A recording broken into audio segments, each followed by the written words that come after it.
Hey, what up, man? Preach Christ or die. It's a little food for thought.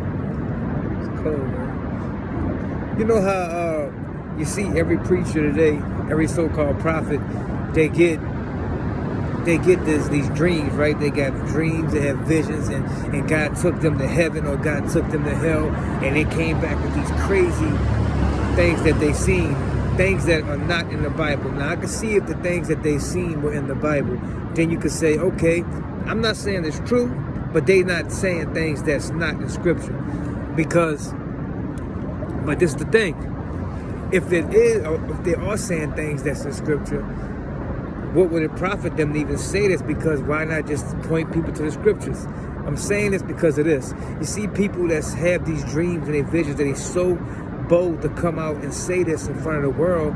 But when Paul or people in the Bible had visions, did they come out and tell it? No, they humbled themselves. God humbled them. God was like, no, don't share this with no one. You keep this to yourself.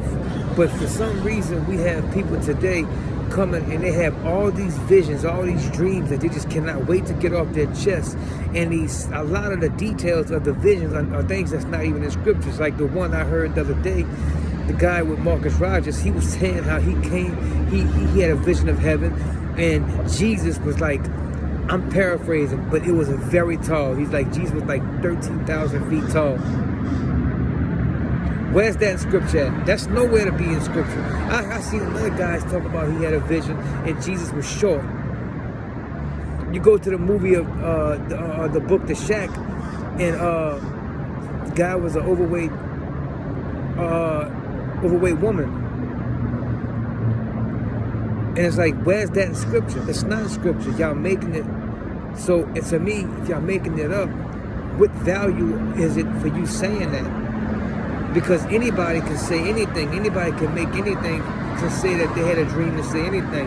But if you're not lining up with Scripture, why are you even telling people about this dream? And if you do line up with Scripture, why tell a dream anyway? Why don't you just point people to Scripture? Preach Christ or die.